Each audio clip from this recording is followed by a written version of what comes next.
today we have a very exciting episode as we are interviewing one of the brightest young uprising entrepreneurs in this country. And so I'm excited to get into this conversation today. We are going to be talking about branding. And so the topic of our day is brand synergies. How do we develop synergies in branding? I'm joined today by Mr. Elias Mwanza, the Brandpreneur. Welcome, Elias. Thank you. How are you doing? Great, my brother. How are you doing? Very well, thank you. Glad to have you on the show today. Thank you. Awesome. So to kick off our show, we need to find out who the Brandpreneur is before we get into the heart of the matter. So would like you to enlighten us on who the Brandpreneur is. Okay, so the Brandpreneur is an uprising entrepreneur that basically deals with brands. Also, I trade ideas for brands and I trade brands for ideas. So it's easier for me to say I'm one of those that is rising and also really getting there in the branding sector. Awesome. Very glad to hear that. So to kick off our conversation today, what is branding? Branding is basically an idea that is developed into visual concepts. Branding is an element that makes a brand memorable. So in short, branding is something that enters somebody's mind when they enter something that looks like your industry. Very, very, very good definition there. But in your own words as the Brandpreneur, when you hear branding, what comes to your mind? When I hear branding, it's funny how when I hear branding, what comes to my mind is sales.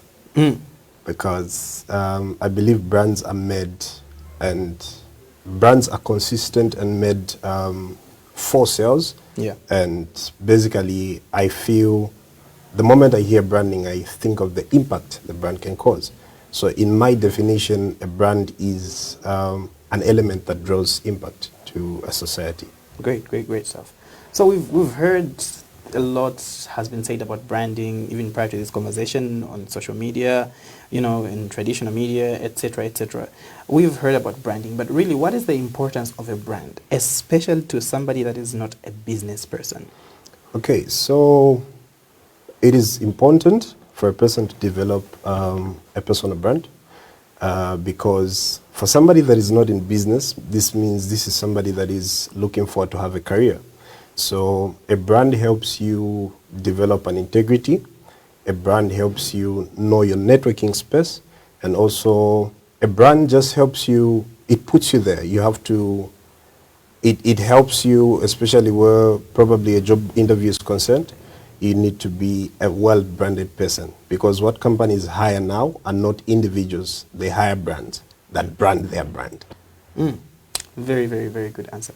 So let's talk about something that I hear a lot. It comes up every time the conversation of branding is being thrown around. Okay. Brand identity. What is brand identity? Oh, so basically, brand identity is a compilation of elements. Brand identity is elements that are brought down together to make a successful brand. So when we speak of brand identity, we are speaking of the logo. So most people feel they have a brand the moment they get a logo. And yet branding is far more, it's far beyond a logo. It's beyond just a logo. Branding involves the logo, the colors. You need to have a color variation. Branding involves the fonts, the basic fonts that you use specifically for your brand. And yeah, branding is basically, a brand identity is you putting together ideas and elements that develop something that looks like one. So basically that's brand identity. Great stuff right there. We would think that people, if I start a business or I'm trying to brand myself as a professional, would typically think around the lines of picking my favorite color to be the color for my brand. Yeah, so it's funny how you'd find a client or probably somebody that wants to build a brand thinks of building a brand and then they want to brand a farm pink because pink is their favorite color. They want to brand a farm purple because a farm is their favorite, or because purple is their favorite color. But when you look at colors, green speaks of agriculture, it speaks of health and all that. So when we speak of a farm being branded, we'd basically look at the basic color like green. But somebody a female would say, no, I want my brand to be pink, and basically that's not that. So brands and colors in brandings have a voice. For example, when I look at orange, I feel jovial. There's an energy that changes the moment colors have energies. So there's an energy that changes the moment you see colors in that line.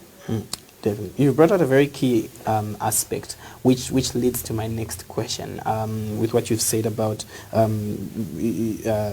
creating a strong voice. So, what can businesses do to create a strong brand that resonates with their target audience?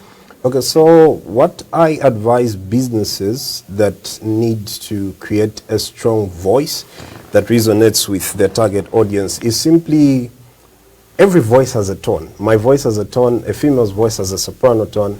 So you need to pick a proper tone that you use for your voice as a brand.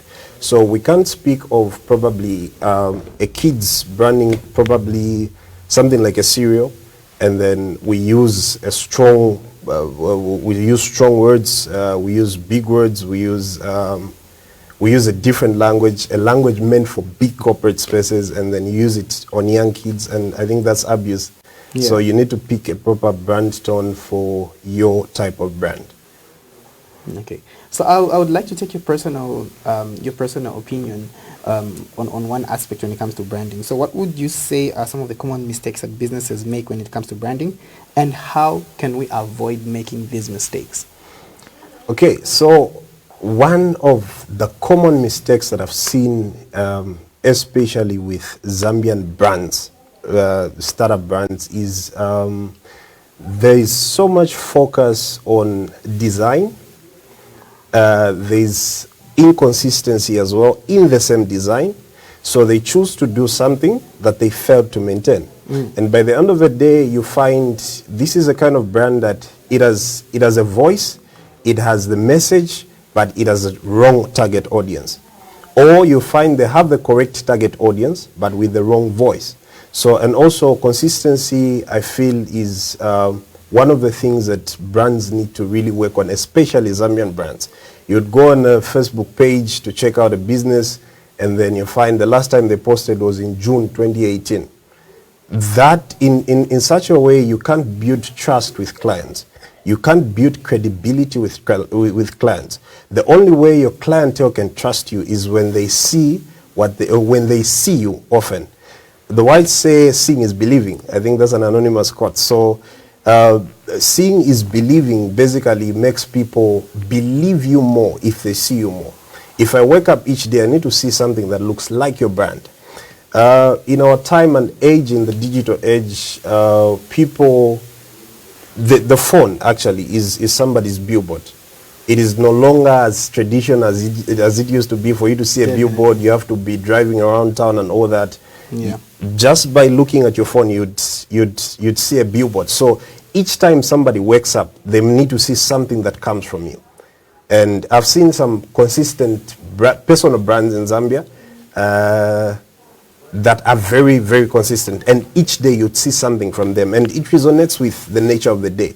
It would be a Sunday, and then somebody posts, probably like my page, business and all that. But yet Zambia is a Christian nation, and most personal brands, on a Sunday, they usually post scriptures because it resonates with the energy of the day.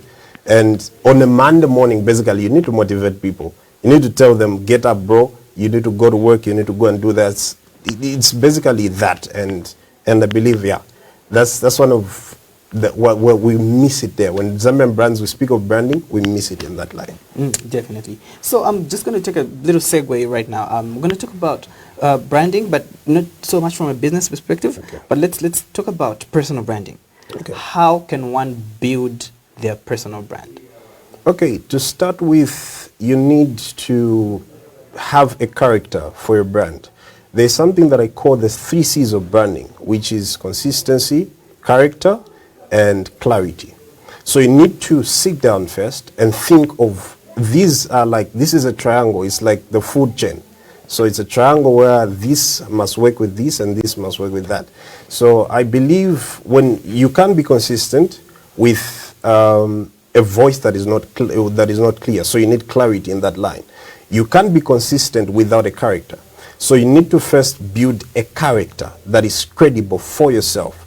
There's a way that you need to look at yourself. There's a way that you need to carry yourself. I always advise this to clients probably that come for personal branding advice.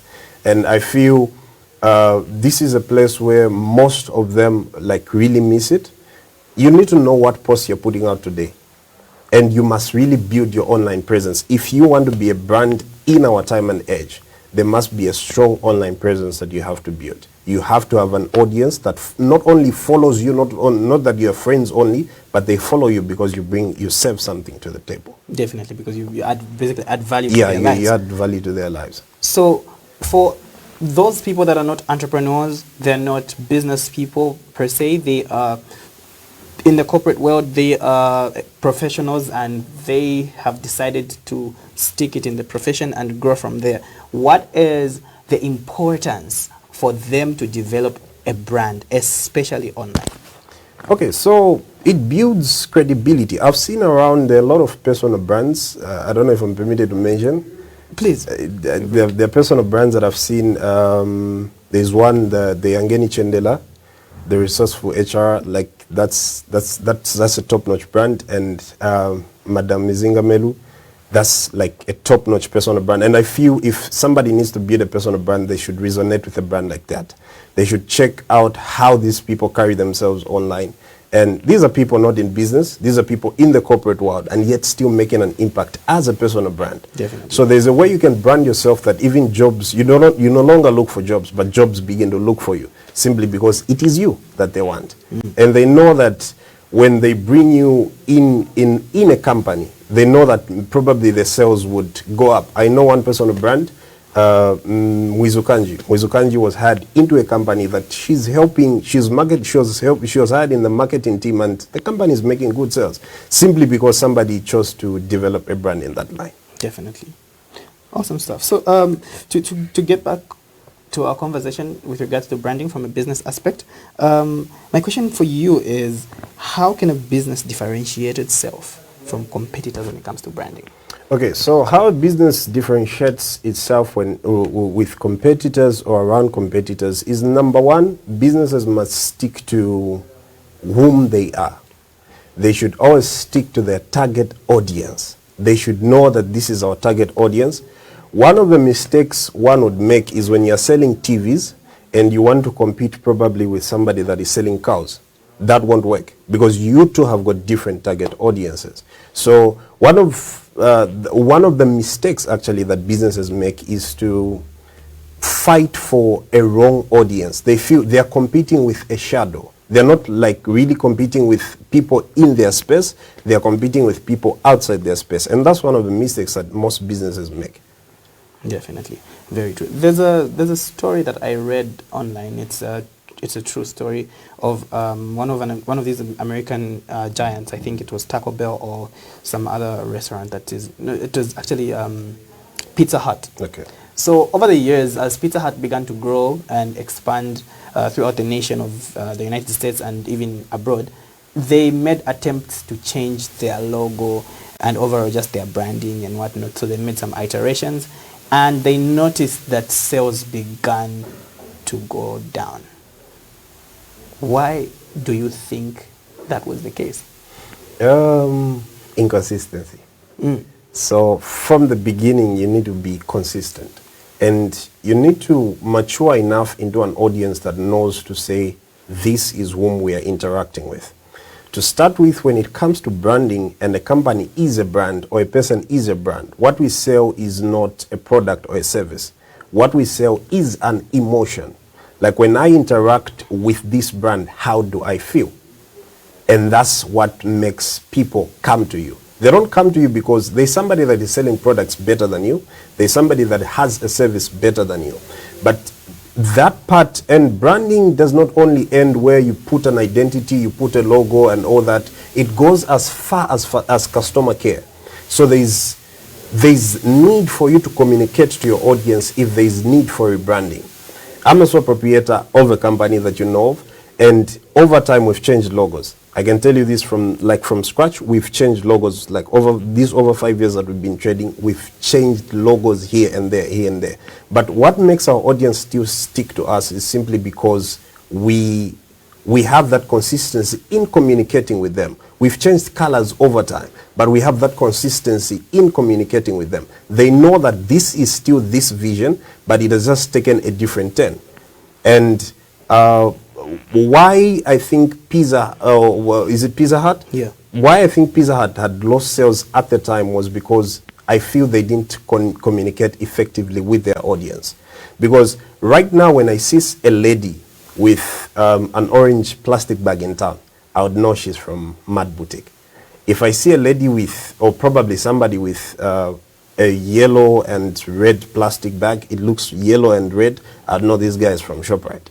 So a brand, people must know your brand from from the far distance. They should be able to know. There are different pizza brands here in Zambia. You would know if this is a blue, this looks bluish, you know this is this brand. If this looks yellowish, you know this is this brand. This looks greenish, this is this brand. So this is why you need to stand out like from your competitors. This is how you stand out from your competitors. There's need for you to realize, to say, we don't change things. We don't just wake up and say, today we're changing the logo, today we're changing the colors. There's need for communication over time. There's one of the podcasts I listened to on marketing. The guy kept communicating 6 months prior to changing the name and changing the logo. And I still listen to the podcast today, simply because it's the very person and he communicated effectively. So I feel that's it. Basically, communications is a very key aspect when it comes to doing that. So now, as we continue our conversation, I will ask how then a company change. How can the brand strategy be implemented as the company grows and evolves? Okay, so with time, when a company grows, the budget changes.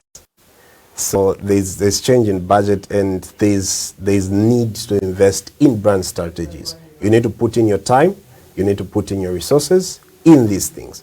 So basically you have to, over time, you need to really push this thing, and you have to know that a brand needs your time, a brand needs your resources, and a brand needs the work. So you need to put in the work for you to be able to achieve that. Definitely. As we begin to conclude our conversation on branding, let's talk about one aspect that we have not touched. Okay. Let's talk about the negativity around somebody. How does that affect a brand? Okay, so the negativity basically takes us back to sales reputation. You need a reputation, there's need for credibility, there's need for trust. So for somebody that has that negativity, of course they're bringing a subtract sign. So there's going to be, you're going to experience probably a deduction in sales and all that. And negativity is negativity. So there's need for a positive impact from a particular person. So basically what is needed then in a case where, let's say somebody has a very good brand and then they have like a scandal, they're outed on social media about some dirt and whatnot, and that negatively begins to affect their brand. Does that call for them to pivot or to rebrand, or do they stick to what people are familiar with? You have to be consistent with a good PR team. The PR team will do the work for you. Okay, interesting element of PR. What's the importance of PR when it comes to a brand? PR is very, very important when it comes to a brand, because PR is the voice of the brand. Remember I spoke of a brand voice? So in building a strong voice, you need a strong PR. So your PR brings out that actual tone. Definitely. Yeah. So what would be your last words of advice to those that are building brands? So this is the entrepreneurs, the professionals, the students, and those that may have had negative impact on their brand. What would be your closing remarks with regards to their situation. Stick to your brand plan. Stick to that character. I'll still emphasize on the 3 C's of branding. Stick to the character, stick to consistency, and stick to clarity. And that's the best advice I'd give. Definitely. So we have heard from the Brandpreneur, Mr. Elias Mwanza, with regards to that. People may be wondering, where can they find you? Where can they find your company? Where can they find you so that they can access your services from consulting to coaching, marketing, and everything? Just briefly talk around that as we close our conversation today. Okay, so on Facebook, I'm Elias F Mwanza. On LinkedIn, it's Elias F Mwanza. If you want to trade with my company, it's Binga Creative Graphics Agency on Facebook and Instagram. Definitely. Okay, so you'll find them on Facebook and Instagram. If you need any consultancy with regards to branding, marketing, and the full scope, I hope I have not missed anything. So this has been the Business Unusual Show. My name is Mwewa. We have been having a conversation around branding, and so we hope that you have learned a thing or two when it comes to, number 1, building a brand, number 2, protecting that brand to ensure that nothing damages your brand, and number 3, how to recover in the case where you may have suffered some negative PR and your brand has been tainted. We have shared thoughts on how you can mitigate that and find your way around those murky waters. And so I hope you join us next week as we have an exciting conversation and an exciting guest. This has been the Business Unusual Show. Thank you very much for tuning in. Until next week, bye-bye.